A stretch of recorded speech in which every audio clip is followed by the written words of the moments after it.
on our side of the neighborhood who are without power, you can thank the tree behind our house. Apparently Dave just got home and a tree fell over our very strong back fence. It missed the chicken coop, it missed our expensive new shed, it smashed the little lean-to Dave had put up. But anyway, it's the fault of the tree behind our house.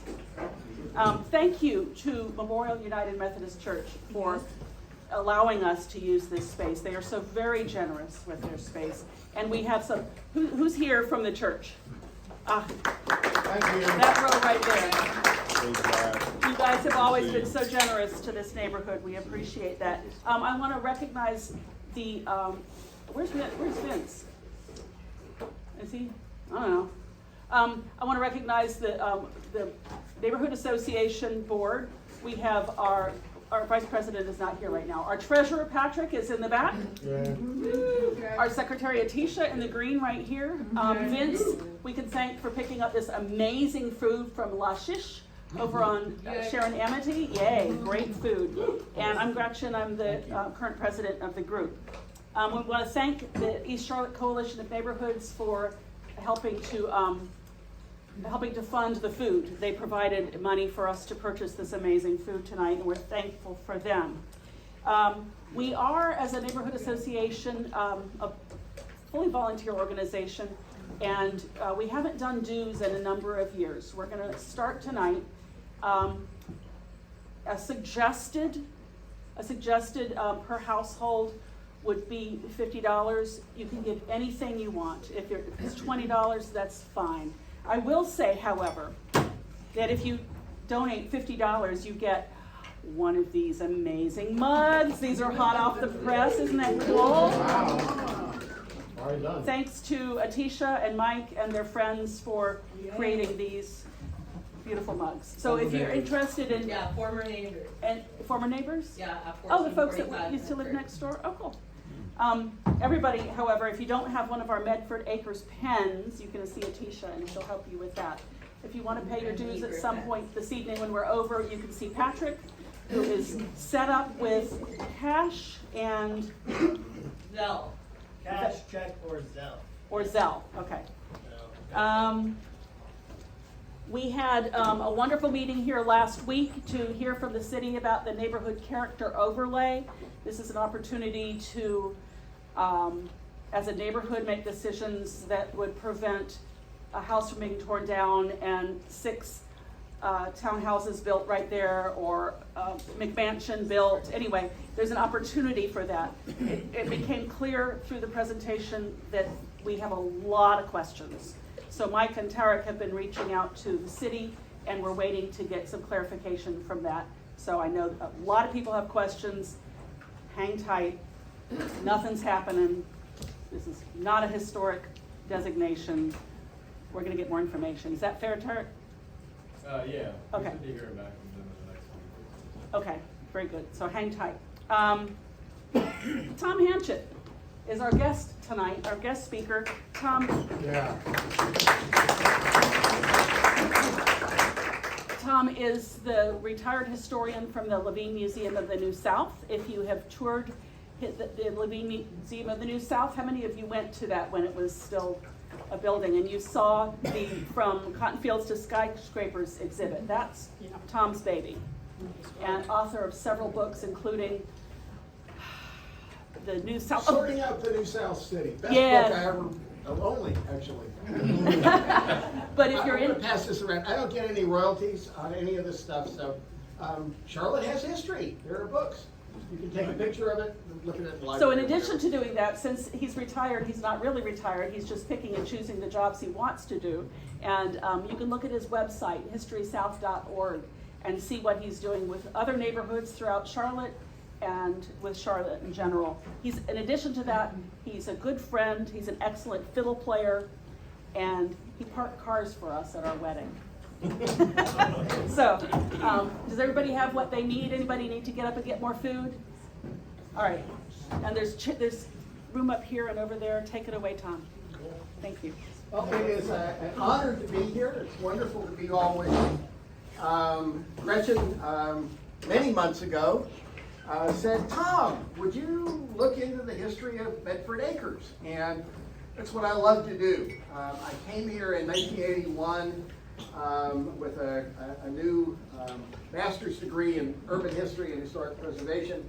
Went to work for the Historic Landmarks Commission, which had money, actually, which was wonderful to study what were then the old neighborhoods that nobody particularly liked because they were old. Plaza Midwood, Myers Park, Dilworth, Elizabeth, a number of other neighborhoods.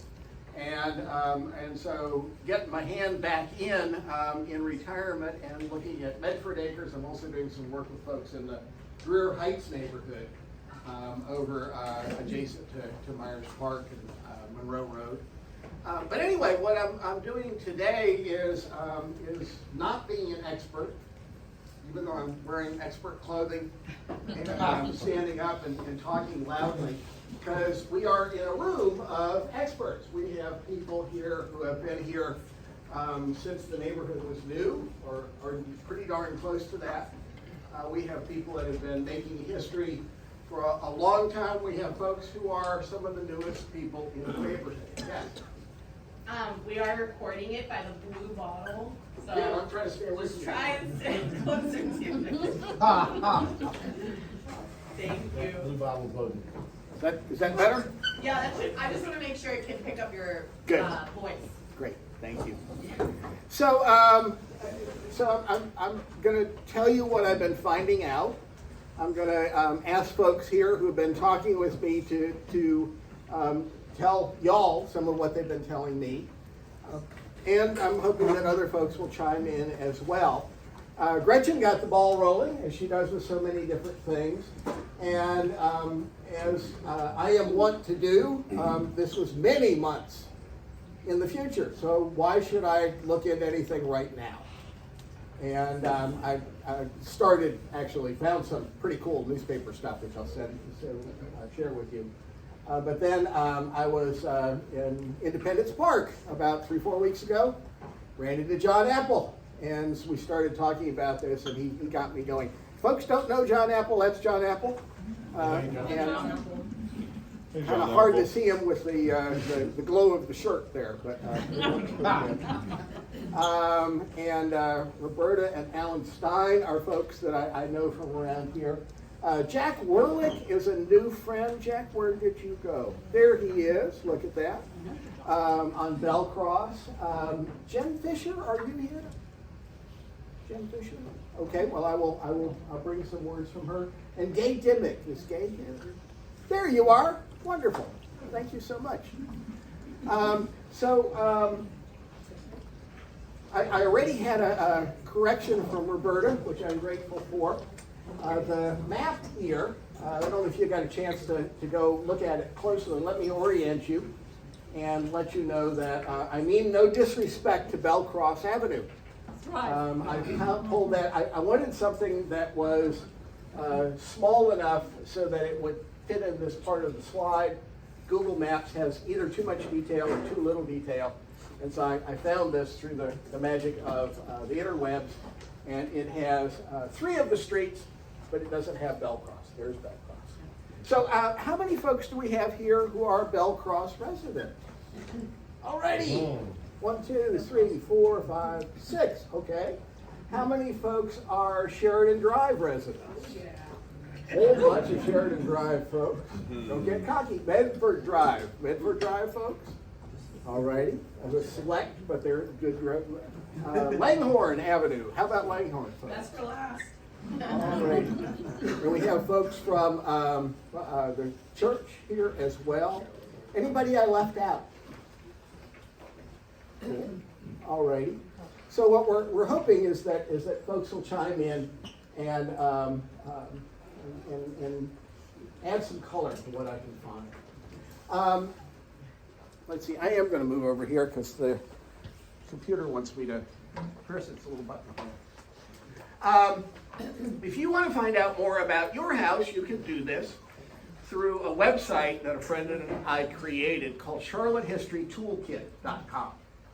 And this is an attempt to put online not everything you can do to dig into your history, but a lot of what I'm using are vintage newspapers, which are now word searchable. You can search your address going back in history. If you have a name of somebody who lived there, you can find out when they graduated from Sunday school. The newspaper included that. It is done in partnership with the Carolina Room of the public library. It used to be downtown. They torn down the downtown library. They will rebuild with a new Carolina Room. But the Carolina Room is currently at Eastway and Tryon Street. There's an office space there where the library has dug in, and you can use these materials by appointment, but actually most of what I'm going to be talking about is online. The digital search newspapers, older city directories, plat maps. Plat maps have to be filed every time a new street is laid out. And so I'll just give you a smattering of the things that I've found for Medford Acres. So when I got started, when Gretchen said this originally, I went immediately to my laptop and did a search on my favorite website. Now the public library has the Charlotte Observer digitized, but newspapers.com. Are any newspapers.com people here? Any Ancestry folks? Yeah. If you're a subscriber to Ancestry, I believe you get newspapers.com as part of your package. And what you can do is you can search by year. And based on the architecture of y'all's neighborhood, I figured this is a post-World War II neighborhood. This is not a big stretch. Ranch houses were a new thing at that point, the one-story, long, low houses that so many of you have. Charlotte was growing. At the end of the 20s, when the real estate boom of the 20s exploded, and the boundary of Charlotte, go down Central Avenue, it was at the bottom of the hill by Three Amigos Restaurant.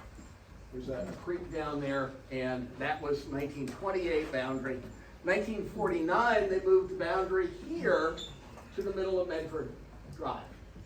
And so we were very much, y'all, where we are right now was very much at the edge of the city.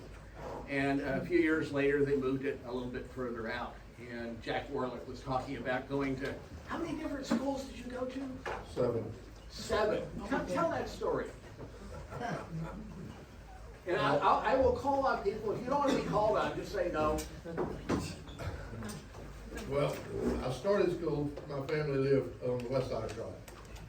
And so I started first grade at Hoskins Avenue Elementary, which was an old school.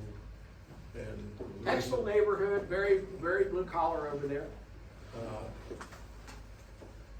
During my first grade year at Hoskins Avenue, they built a new school at the end of our street. A block and a half from the house was Lakeview Elementary, and I went there in second grade. And when I was 7 years old, about May of 1954, the family moved to, it was Brentwood, it was Brentwood Circle when we moved there. But they changed it to Belcross. You guys live on Belcross, it used to be Brentwood. But I went to Oakhurst Elementary from third grade till the first part of sixth grade. Halloween night of my sixth grade year at Oakhurst, the school burned down. Totally. And Set it on fire. they ruled it as an electrical short. I never believed it. I knew people that probably prayed for it to burn down every night. There were 2 sixth grade classes there. We were bused first to Oakhurst to change buses, and then they bused us to Cotswold Elementary. And went there in sixth grade. And in the seventh grade, as Tom pointed out, our neighborhood was in the county, but 3 steps and you were in the city. But the city county schools had not yet consolidated. So living in the county, for the 7th grade, I went to McClintock Junior High School. And during the 7th grade year, they did consolidate schools. So my 8th grade year, I went to Eastway Junior High. So instead of being bused from our neighborhood all the way over to Coslaw, I got to walk through the woods 50 yards to school. And then that was 8th and 9th grade, and then went to Garinger for the remainder of my public school. Give him a round of applause. And he can both read and write. All that transportation. Mostly. Yeah, cool. None of those school changes were because of forced busing. That came about after I was graduated. Yeah, the city school, county school thing is hard to imagine, but we used to have two separate school systems, and then within each of those, there was a black and a white track. And it was really something. So thank you for that. I think you win the award for most schools attended, anybody I know in Charlotte. Well, speaking of reading and writing, I also went to first grade for many years until I could read and write. And there are the first 2 newspaper articles that turned up. By the way, if you're in a place where it's not easy to see the screen, if you're out that way or you're this way, move your chair around so that you'll be happy, because otherwise you have to look at me, which you don't want to do. And I found these 2 notices in February of 1950, and I got real excited about Fannie Lou Bingham. I had never known that there was a woman in real estate that early. Today, of course, women dominate the real estate field. But here is someone, and she's not shy. Fannie Lou Bingham announces the opening of beautiful Medford Acres. The home above is a 6-room brick being built at the entrance on a lot 120 feet wide. I don't think that still exists. If somebody can tell me where it is, that'd be great. One of Charlotte's most beautiful residential sections, located just beyond the intersection of Albemarle Road, which was the old name for Central Avenue, and Eastway Drive. Medford Acres will have wide paved streets, is near city bus, has city water. Homes individually drawn by one of the South's leading architects. I have not figured out who that is. And exclusive sales agent Fannie Lou Bingham, 502 Liberty Life Building. I'll show you what that is. So that got me really excited, and I immediately emailed this to Gretchen. And I made a mistake. I jumped to the conclusion that Fannie Lou Bingham was the developer. And I think technically she wasn't, but if you want to call her a developer, she certainly was doing a lot of what developers do. The reason I think that is, here is the other thing that I found from almost the same time. And this is Medford Acres line, 6-inch water line, and 1,500 feet of 2-inch line in the Medford Acres subdivision outside the city limits off Albemarle Road, east of Eastway Drive. The cost will be borne by the applicant, L.T. Barnes, who agrees to dedicate the line to the city without cost when the city limits are extended. L.T. Barnes turns out to be the guy who is probably better named as the developer. And I'll tell you what that means as we go along. He was the guy that fronted the money. He was the guy that got the permits. He was the guy that owned the land. But first, Fannie Lou Bingham, fascinating woman. I found much more about her than I'll be able to show you here. But there is the Liberty Life Building, which still exists. It is the first tall building off of the square as you go down South Triangle Street. It was the SunTrust Bank, and I've actually lost track of what is in it now. I love that postcard with the fake night view. They would take a daytime view and then they would hand color it so that it looked dramatic like that. I would love to have an office in that building. That was my first job in Charlotte in that building. Cool. They're turning it into a hotel now. Is this the Johnson building? Yes. This is the what we would call a SunTrust building. Johnston building is a couple blocks down the street. Oh, Looks I very remember similar. Johnston building. Looks very similar. Yeah, I Cool. Liberty Life was an insurance company. And Fannie Lou Bingham came here from Nashville. When I found her obituary, which I'm not going to share with you, she had actually grown up in Georgia. and had gone to the Women's College of Georgia at a point when very few women went off to college. When she got out, she ended up in Nashville, I'm not sure how, and she is here selling shoes. And she's doing it with the force of her personality. Miss Fannie Lou Jackson, that was her maiden name, and another clerk announced to their many friends that they are now connected with the shoe department of Rich, Schwartz, and Joseph, delighted to serve their friends. And here's someone who is publicizing herself at a time when women are supposed to be shy and retiring.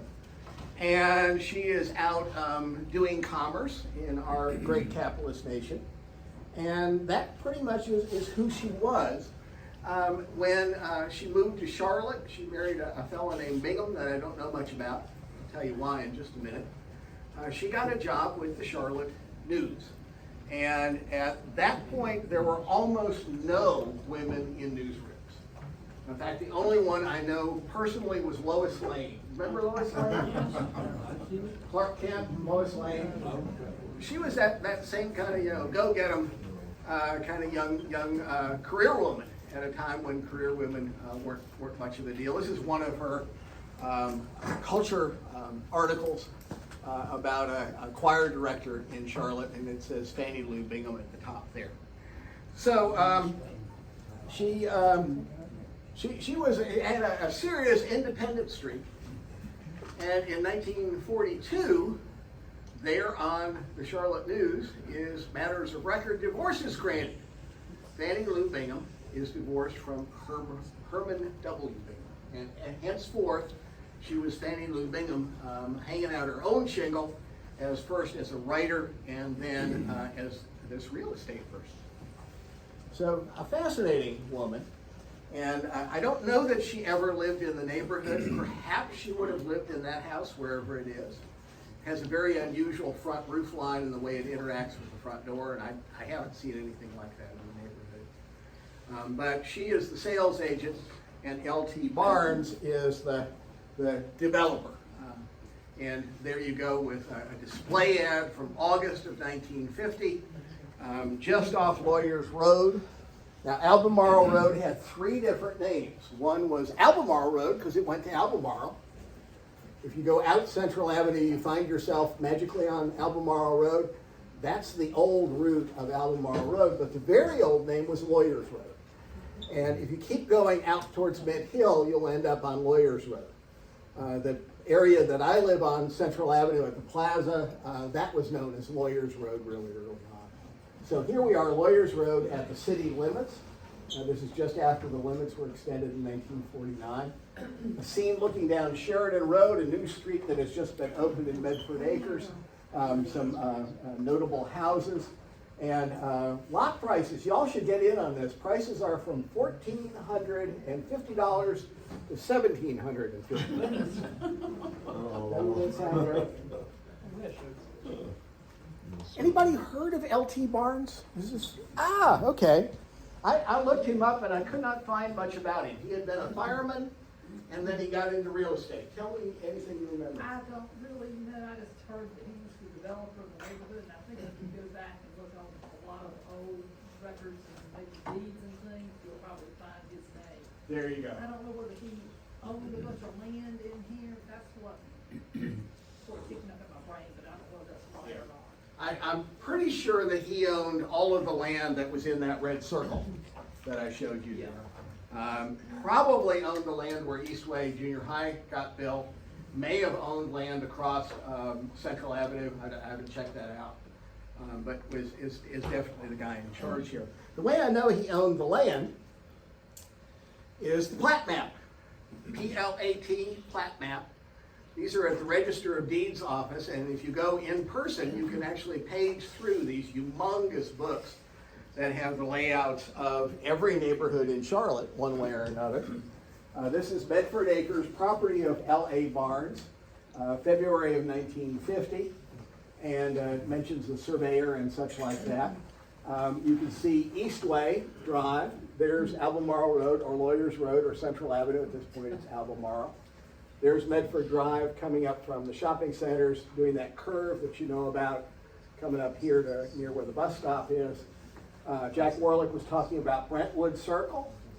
There's Brentwood Circle going around, and eventually it'll get hooked onto what becomes Langhorne over here. Could you, real quick, that top right corner, there's that small circle on the boundary, some writing? And I'm a little deaf, and so I say what a lot. Who was that was Oh, talking? me. There you are. I'm What? just curious, on that top right of that plat map, there's a property boundary, that right there, yeah. What's that say? It says, I can't tell. This is page 309, and if you wanted to do this, you could do it, and you could go look at it. My projector is not focusing perfectly, so that's the problem. But what you do is you go to the web, and you look up Polaris 3G. I don't know why it's called Polaris 3G, but that's where all of our property tax records are. And so Polaris 3G, put in your address or anybody's address, and it will turn up deeds going back through time, but also either right there or by clicking on the deed, you'll get the plat map. And so this is the plat map, and it's got these little things on it that I don't know, I can't tell what it's talking about. My guess would be that that's when they amended the plat so that they could hook it up to the next piece of the neighborhood, which is what you see there. The first plat map is February of 1950. The second one is that September. They were evidently selling land. Medford Acres, LA Barns, and it's too fuzzy to see much more detail. But here you can see where the neighborhood has hooked into Brentwood Circle. And this is now Lansing Avenue, which becomes Langhorne eventually. And Sheridan is Sheridan. I have no idea why any of the street names were named for what they are. Does anybody know any stories about any of the street names? Jack, you mentioned that you remember the names changing. Circle was changed. There was a Brentwood Place on the west side of Charlotte. And we're talking about days before there were zip codes. There was zones, but it'd be a 1 or 2 digit zone. And the post office decided that it would be much more complicated to leave 2 Brentwoods. And Brentwood Circle being the shortest, they butchered it, and what is Bellcross now went from Medford around to what is now Langhorne. And the first block of Langhorne from Medford to where Bellcross now enters it or intersects or junction with it was, I believe, the 3000 block. What was the Bellcross Drive portion of Brentwood became the 3900 block. I don't know why they did that either, because our address was 4034 Brentwood Circle, and when they changed it to Bellcross Drive, it became 3913. So, There you go. go figure. Any other questions, comments, observations at this point? Easy question, Tom. Yeah. The block of undeveloped land at the very top, that's the church we're in tonight. Boy, But- you are swift. Yeah, I hadn't figured that out, but that's indeed. But do you there's know if the space. church was already there? Do I know if the church was already there? I will show you the church getting built. in a little Okay. bit. At this point, the church was not already there. Okay. And it'll show up in about 1954. Just, I hope I didn't kill the suspense for everybody. That's where we're going with that. Any other questions, comments, observations? Y'all figured out where you are on these maps? Cool. So just to help you a little bit, in case you are lost, here's the Google map. Folks near the screen will get something out of this, otherwise they won't.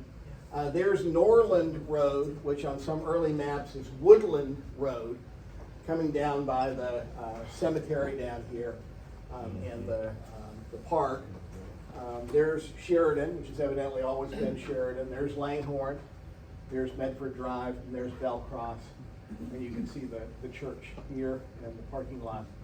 Whichever one. And there's the driving school. You know that car that drives through the neighborhood? There's the driving school in the lower left corner. Where is it? Where is it? In the lower left corner, I think it's in that funky little shopping center building between Medford and the Food Lion. Cool, I love it. Tom, Yes, on the plot map on the upper left, yeah.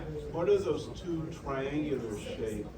Ah, okay. What he's talking about, there's one here too, where the property lines do this kind of weird Y, V kind of thing. Can you see that? Jack Warlick walked me around the neighborhood and told me what those are. Duke Energy right of way. Those where you see that diagonal going across yards, they actually have power lines that cut across our backyard and the other backyards where you see those diagonals. I've asked them numerous times, why don't you extend and follow the property lines like you do in the rest of the neighborhood? And they said, well, we can't do that now, it's too expensive.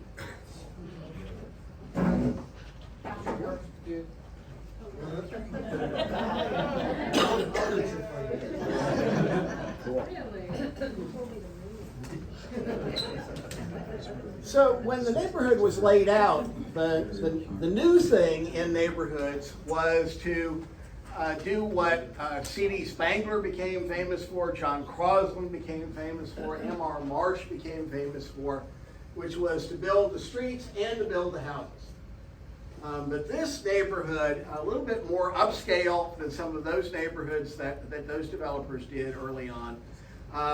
They seem to have built, L.A. Barnes appears to have built some houses himself, but he also was real eager to have Fannie Lou Bingham sell raw land. And what you're looking at on the right is just a random look at newspaper advertisements. In fact, I cut off the date, I think it's about 1951. But there's Fannie Lou Bingham, Medford Acres. Lovely new house, 2 bedrooms, paneled bin, big kitchen with eating space, living room, dining room. Living room has unusual fireplace and a picture window. Very cool. $13,950. Here is somebody else, HP, somebody selling a big brick bungalow. Here's a lovely new 6-room house sold by a different person. And so, as I go around the neighborhood, I observe that you have a feeling of large houses, but there's really a wonderful mixture here. And I think that's one of the things that's kept the neighborhood desirable, is that it's not all one kind of thing, it's a mixture. And so folks at different levels, economically, different parts of their lives can find a place here. And I talked over you. Go ahead. And so these are all three of different eras, right? These are not obviously of the same newspaper. These are literally from the same newspaper. Okay. And what of the, did they have the addresses on these three, out of curiosity? You can get on CharlotteHistoryToolkit.com and take a picture of this while it's up, and do our research on that. And then also I brought along some cards, and I would be real happy, or we can do it right afterwards, to go back into my notes and see if we can find out the exact name of the addresses. And I think they don't tell you the addresses because they want you to come and interact with the real estate person. I did have one more question as well. Yeah. The kind of a picture of Fannie Lou Bingham, she seems like such she's a big character here, and I wonder what age is she that she is like taking over as the primary, like, oh, you want to come to talk to Fannie Lou to get a real house, you know, this is like, feels like this is I know how to answer that, but I'd have to dig around in my computer a little bit. She ended up living in, I believe, Myers Park, and toward the end of her life, she had some health issues, and there's a wonderful little squib in the newspaper. She knew all the reporters, so of course they wrote about her. And she said, it says, Fannie Lou Bingham, Grande Dame of Charlotte Real Estate, had a wonderful event today. Her house needed painting, and so a whole bunch of friends and strangers came over and painted her house. And a few months later, she died. I think she died in the early 60s. So but it's knowable, but I don't know it. Over on the left, reports, this is, I'm sure Fanny wrote this herself. Reports busy 2-month span in real estate, home transactions completed by Bingham Agency, Mrs. Fannie Lou Bingham, with offices in this onward and onward. 3 homes were sold in this period and are now occupied. The Donald Lattimores at 41 to 73 Sheridan Drive. Nobody? Okay.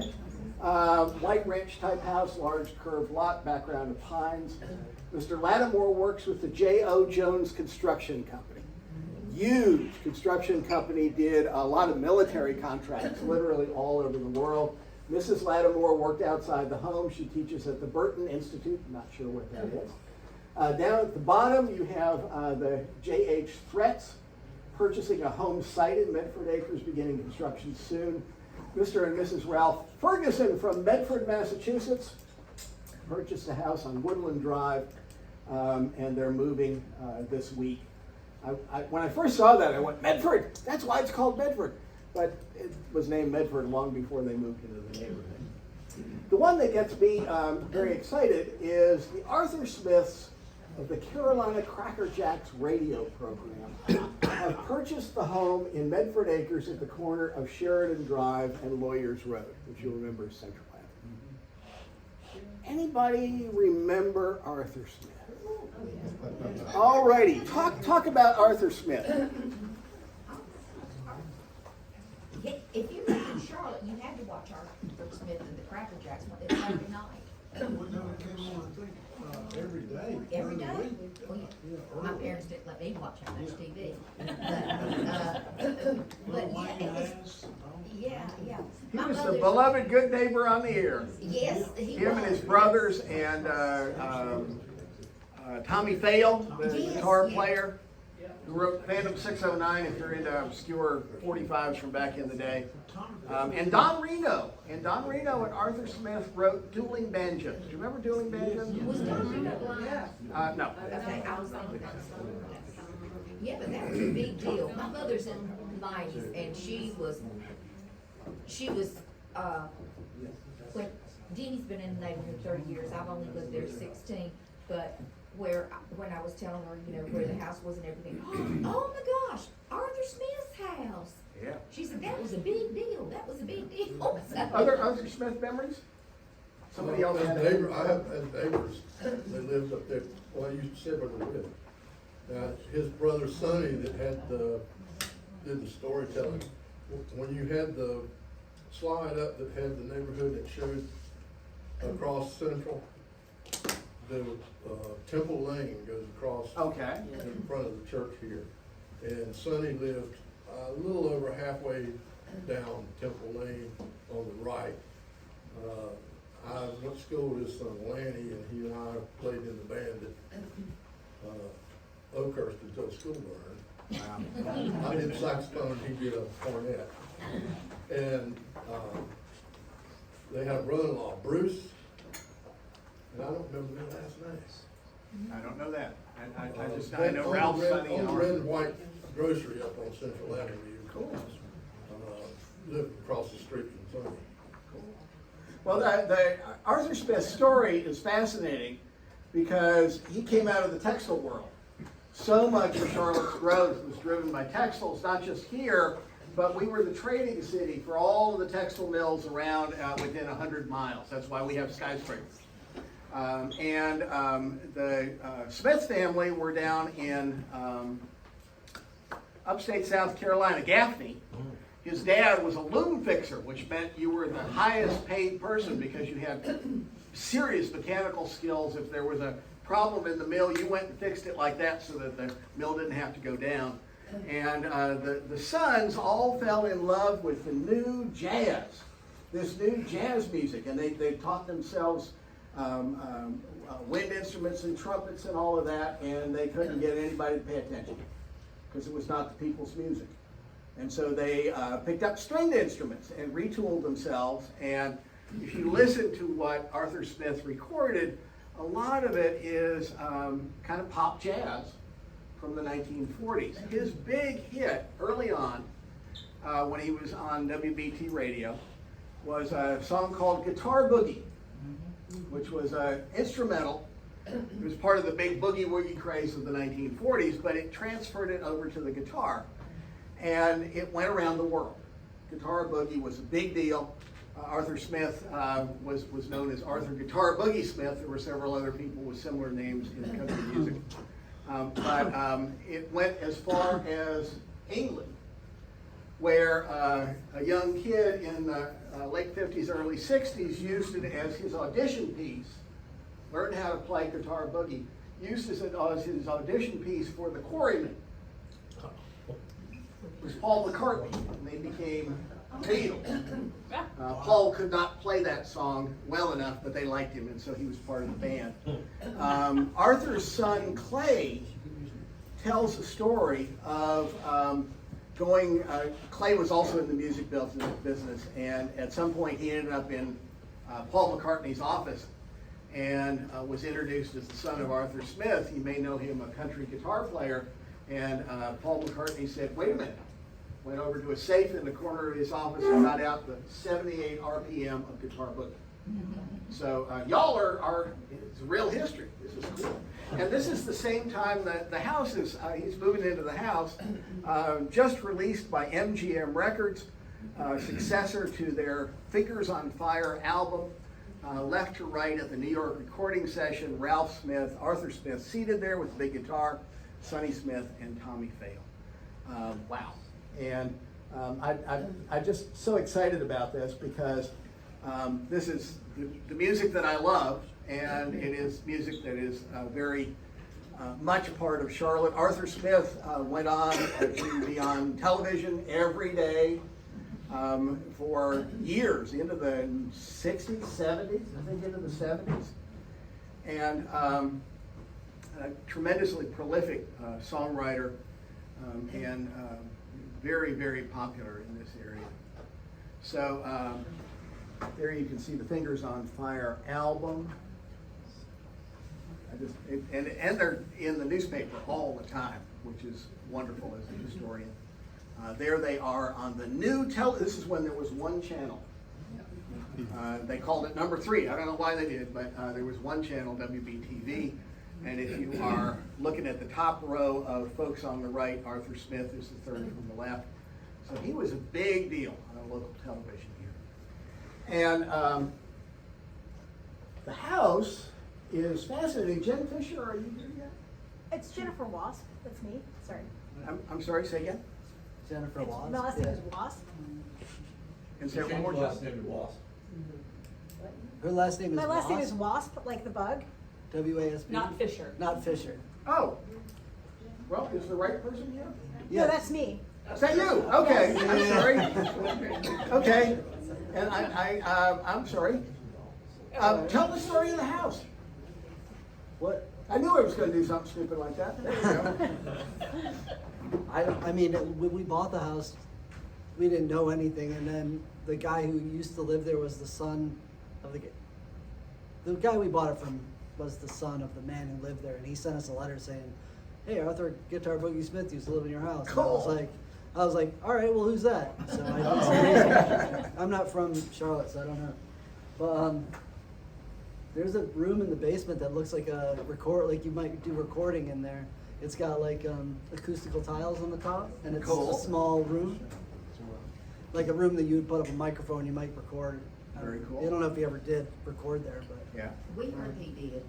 he might have. We Yeah. heard he had a recording studio down there. Yeah, and the basement is the full Recording size. studio on Monroe Road.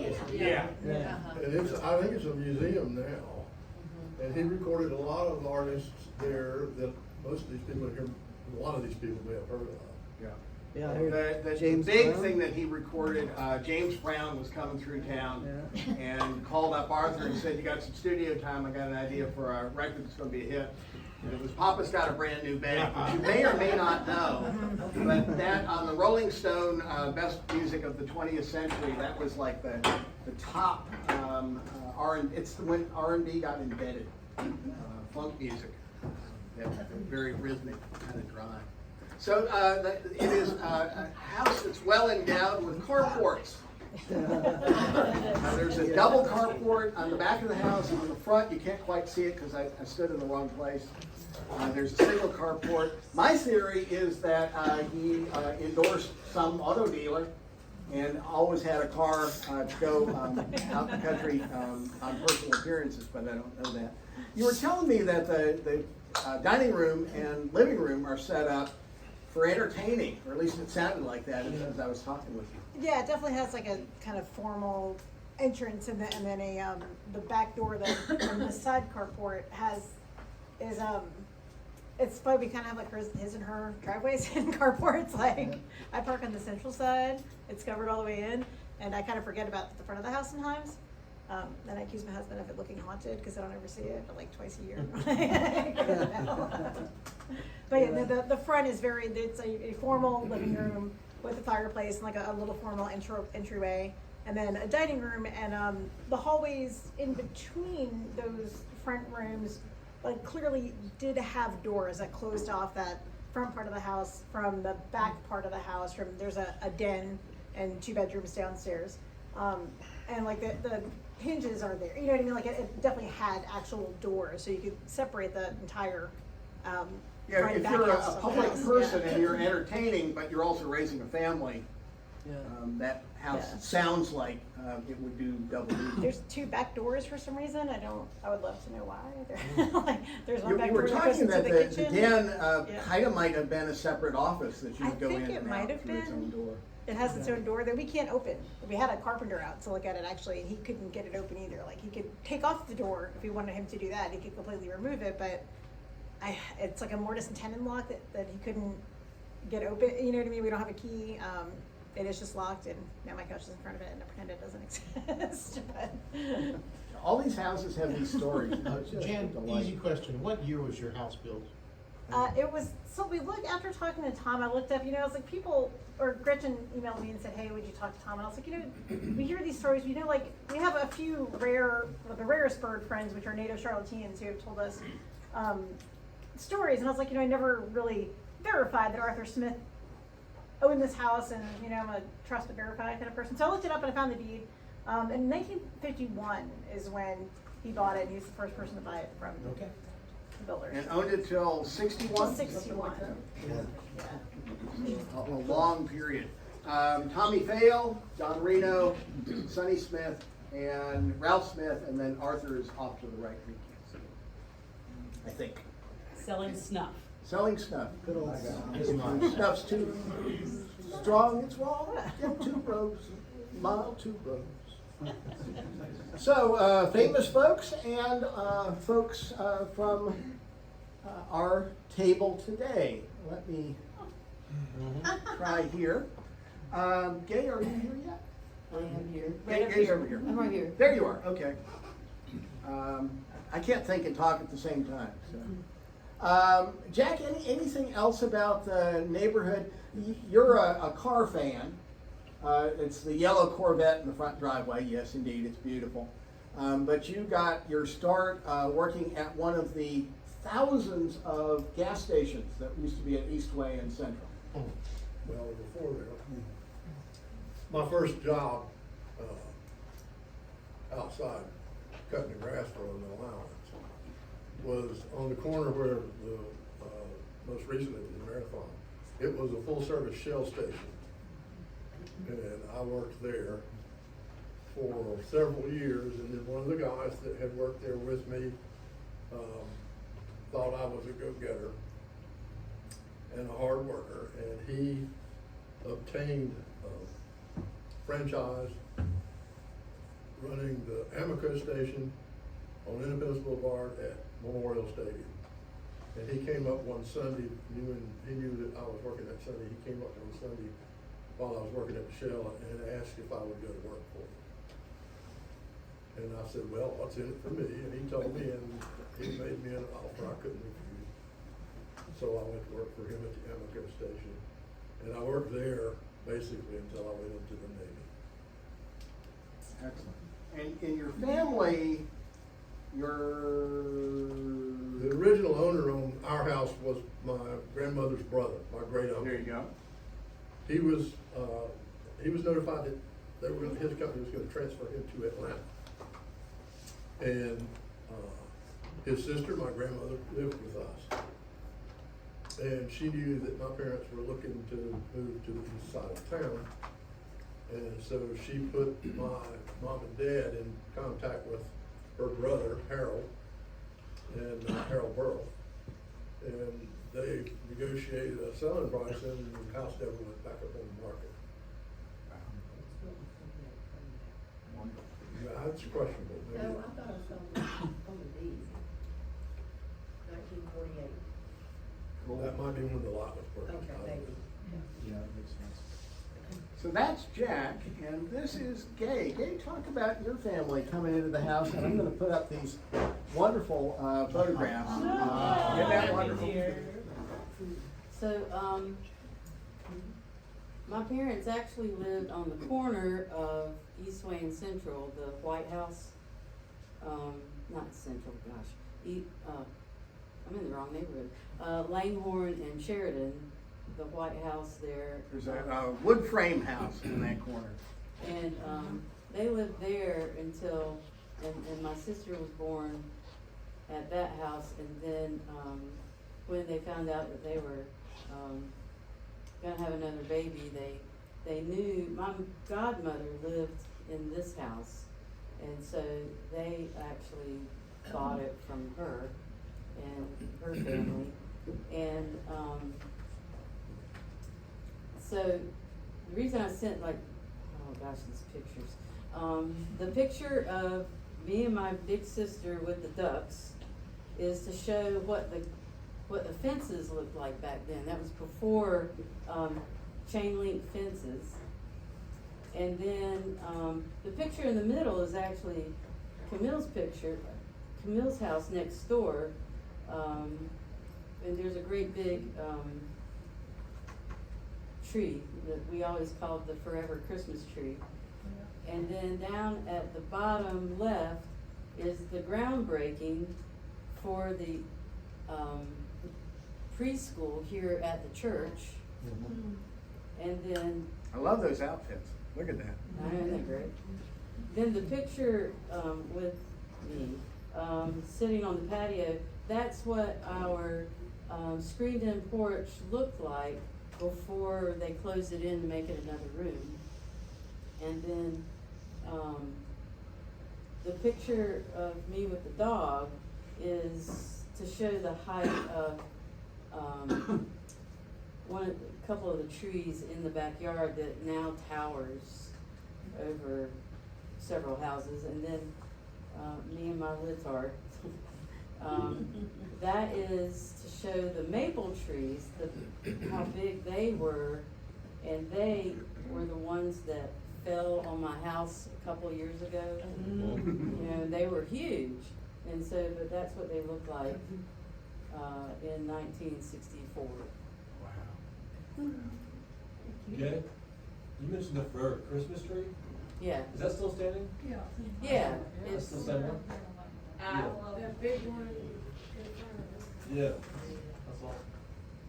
That's beautiful. One of y'all, either Jack or Gay, told me two things. One, that somebody used to keep a horse in their backyard in the neighborhood. That was Juanita. That was oh Juanita? yeah, that's right. Juanita, she had the horse. She told me all about it. Full size one? Which house was Yeah, that? the one across the street from my other house. Okay, so my The first Brandon's house. house? Brandon. Yeah, it's Okay. from Seth, Denise, and Brandon. And somebody told me that almost everybody had swimming pools in their backyard. Well, the only one that we ever went to was the one that Tarek had, his house. They had an in-ground swimming pool, and that's where all the kids would go. Ah. Did you know that, Tarek?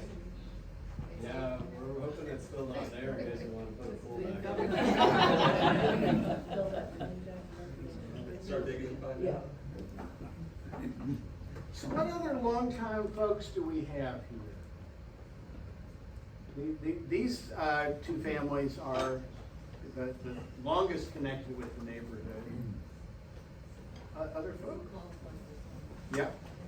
I grew up here in this neighborhood beginning in 1957. Wow. And, my parents, I think, from what I recall, they bought one of the first houses that were built around 1950 or shortly thereafter on Medford Drive. And, What did they do for a living? my dad, worked for Southern Bell. And, I grew up in this church, with Gay. And I grew up in this neighborhood, just a few, I guess about 2 or 3 blocks from each other. Wow. And, I went to Mary Oaks Elementary, Eastway, at that time called junior high, and then went to Garinger.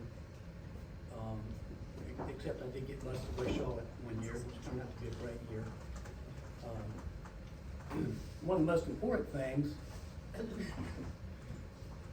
on my 7th birthday, in February of 1964, I remember going to our next door neighbor's home and watching the first performance of the Beatles on the Ed Sullivan Show. On a black and white TV. So, anyway. In the early days, of course, Eastway Crossing Shopping Center was not there. There was a grocery store, Colonial Grocery Store. Does anybody remember the Colonial Grocery Store?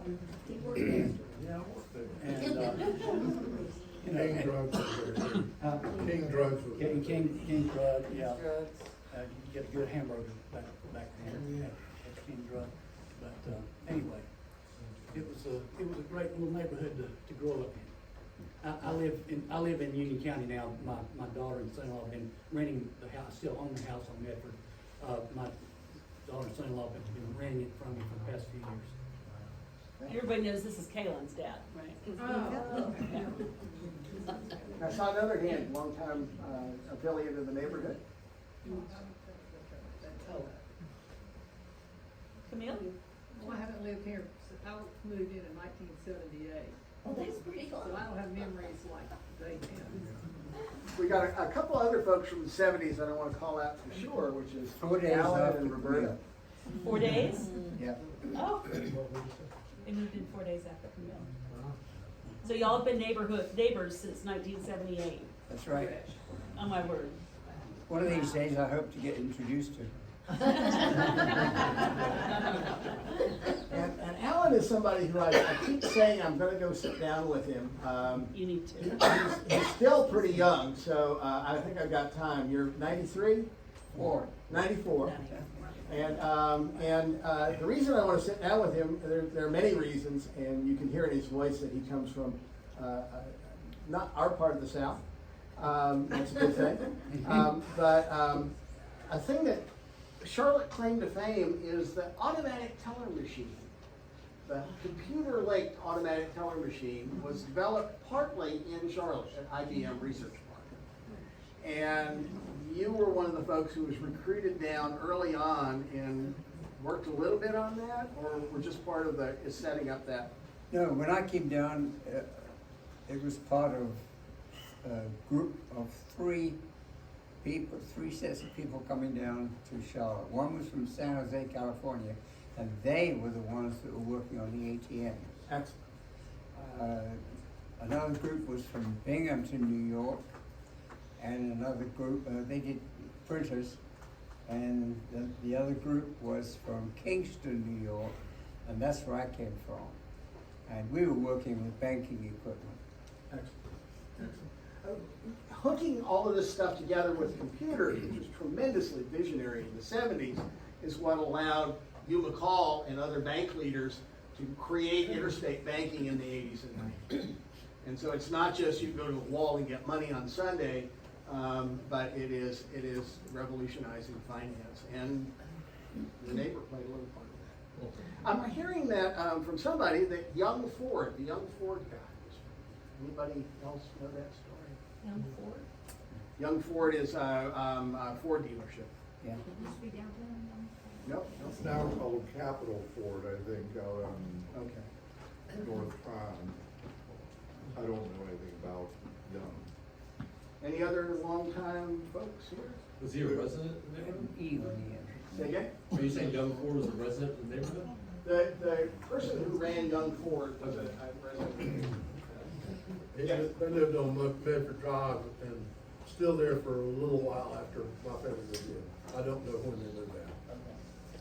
I've also heard that the guy who owns all of the Woodies, the car shops, Oh, cool. grew up in the neighborhood. Yeah. Mike True. and Brad, What was his name? Mike and Brad, Okay, well, their dad started it. okay. He lived on, Sheridan. Yeah. Right there, Sheridan and Central. Okay. Yeah. And Closer Gabe, to East Wayside. Gabe, weren't you telling me stories about when the Bojangles Coliseum was first built? And you and your friends would go down to stores on Independence? That wasn't you? Somebody was telling me. Never mind. Jack Apple, do you have anything to share here? Jack is one of these people that John. naturally, John Apple, I'm sorry, stories kind of swirl around him.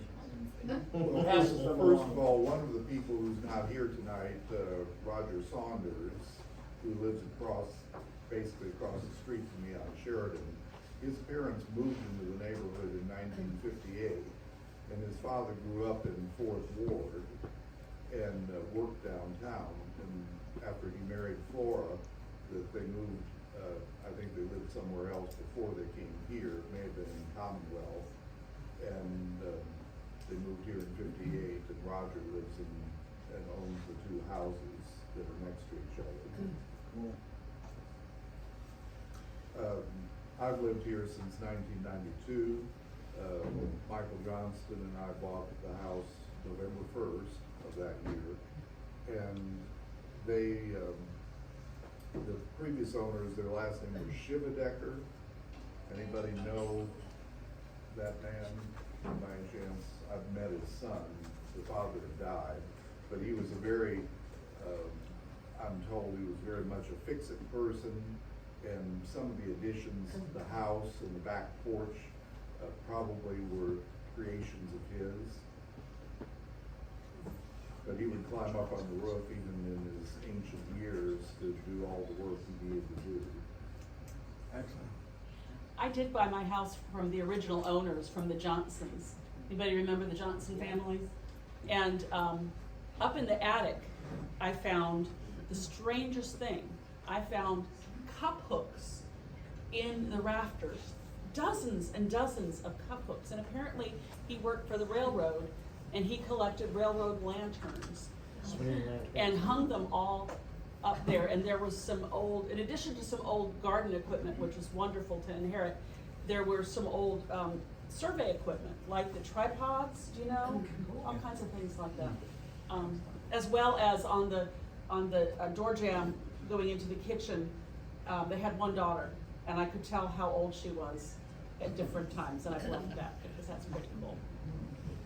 And Gay, you were telling me about the neighborhood church thing, and I love you talking about the fact that this was a neighborhood church and the other churches as well. Talk a little bit about that.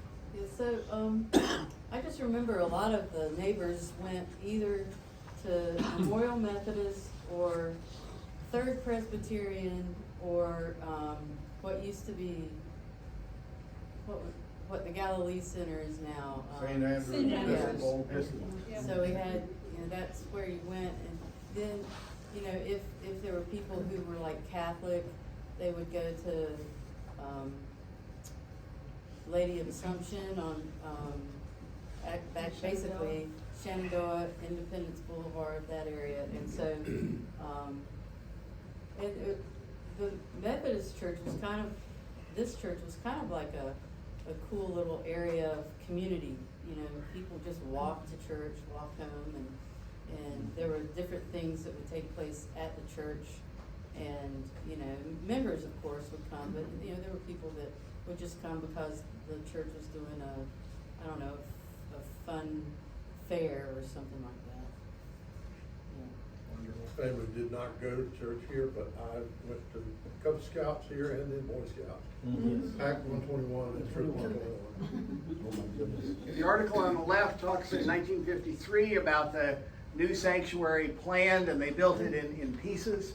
talk about the architects Sloan and Wheatley. I don't know what else they did in Charlotte.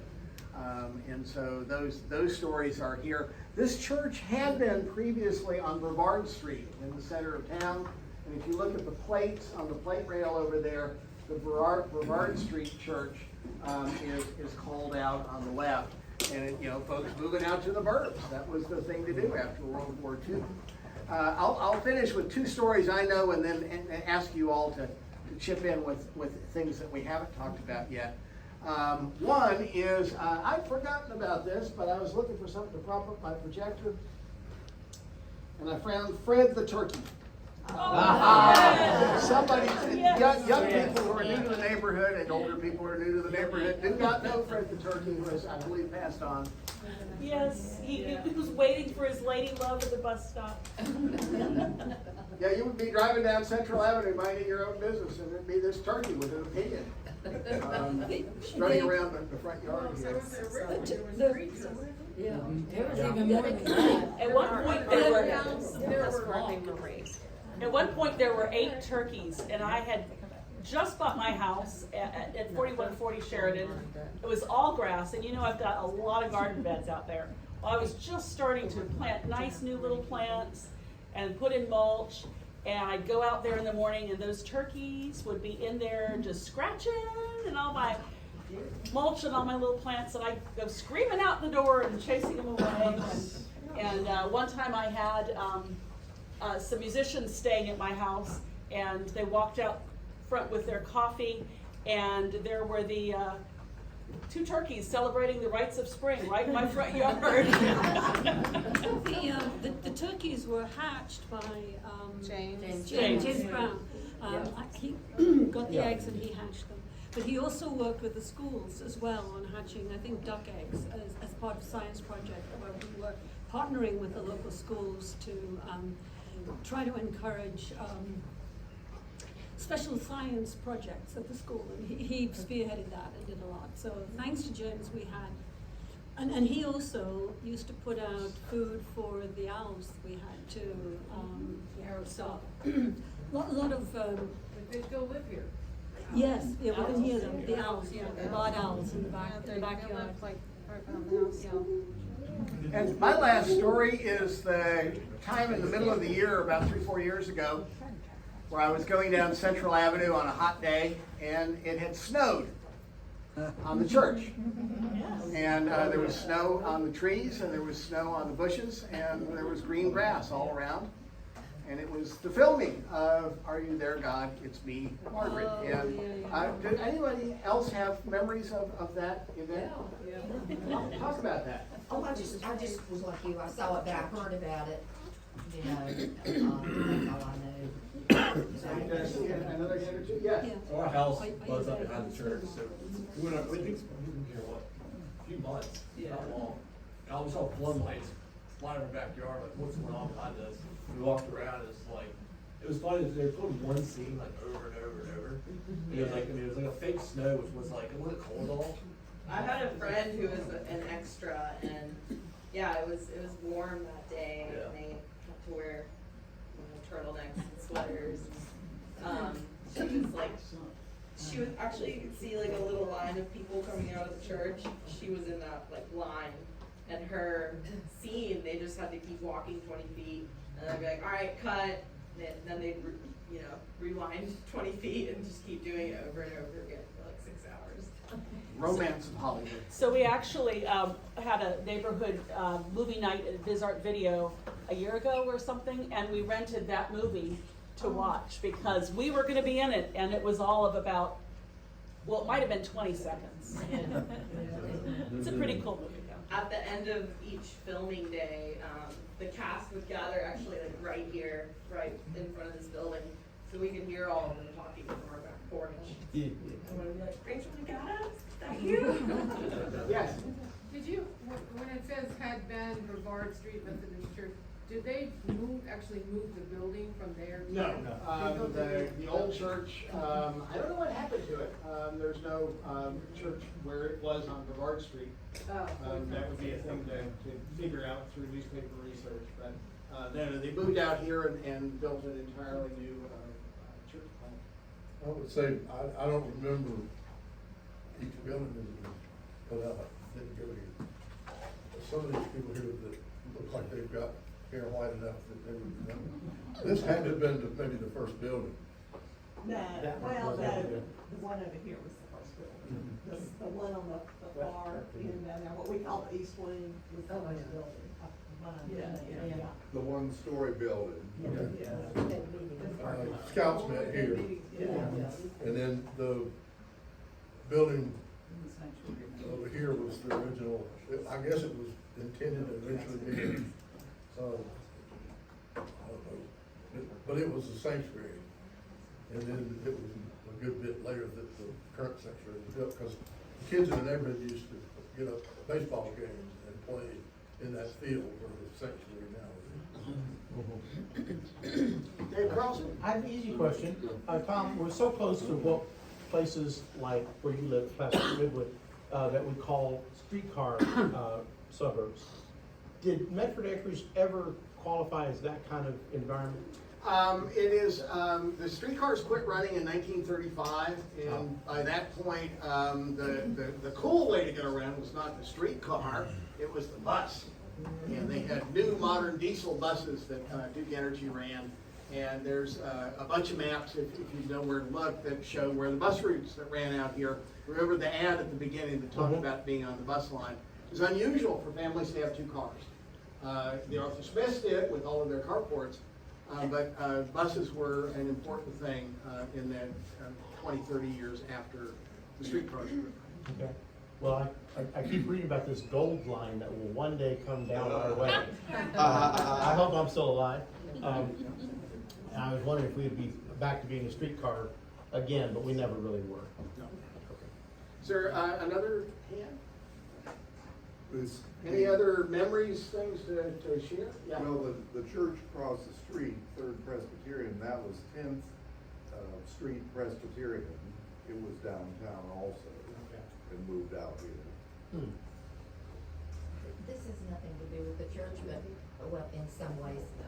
When they filmed that movie there at that church, a gentleman came to several neighbors' houses, and he came to our house too, from Hallmark, and asked if they could do some filming around our house and our backyard and everything. And of course, we said, oh, yeah. Is there any money for it? For $1 million. They were gonna, $1,000 a day. Good. Should. Make TV